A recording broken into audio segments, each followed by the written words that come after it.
On this episode of China Uncensored, look, up in the sky, it's a bird, it's a plane, it's the Chinese dream. Hi, welcome to China Uncensored. I'm your host, Chris Chappell. Bad news, everyone. Superman is dead. Yes, the man of steel and of tomorrow, the last son of Krypton, Clark Kent, died tragically of a lingering illness after once again saving the world. By his side were Wonder Woman, Supergirl, the guy whose mother was also named Martha, whoever these people are, and of course, Lois Lane. Also present at his death was a bearded version of himself from an alternate dimension. I don't know, it's comics. How will DC fill this hole in our hearts? After all, they've only killed Superman 9 or 10 times before. Once when He-Man stabbed him in the chest. Well, it turns out there's no need to worry because DC Comics has a little something up their sleeves. This guy, the new Superman. You know, something looks a little different. Something that more traditional Superman purists may take issue with. Yes, I'm of course talking about this dash in the middle. The copy editors are going to be upset over this one. Oh, and I don't think this Superman will be fighting for truth, justice, and the American way. Although, does the alignment of the stars on that Chinese flag look a little off to anyone else?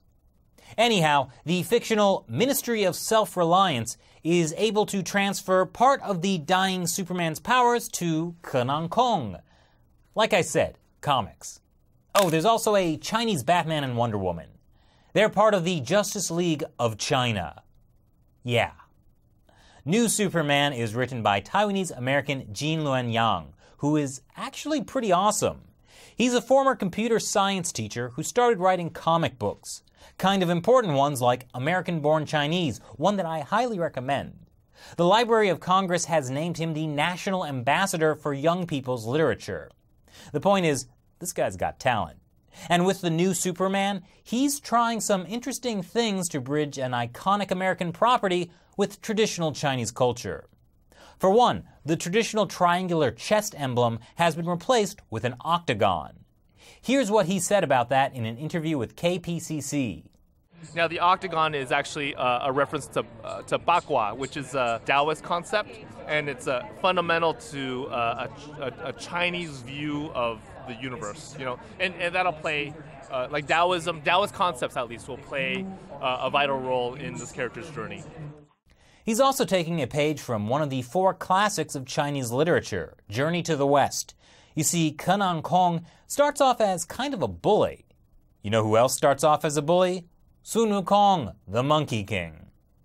And the Monkey King also has a similar story arc, where he starts off as a bully, and he has this process of enlightenment where he arrives at a more selfless character.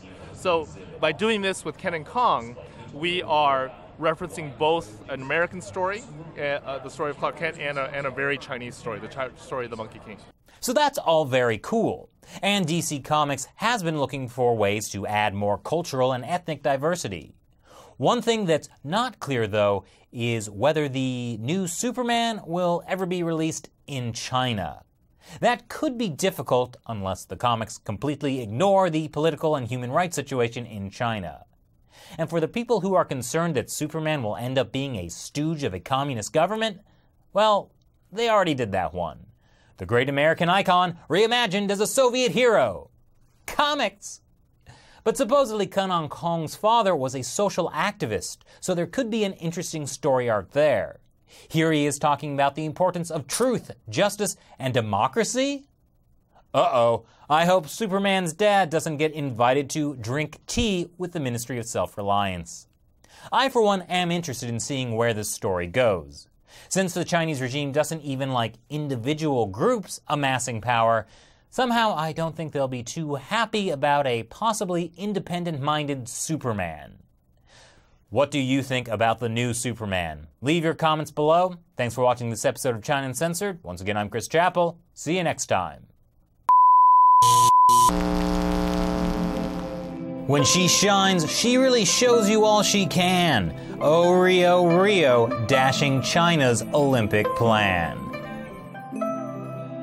It's the end of the world as we know it, and I feel fine.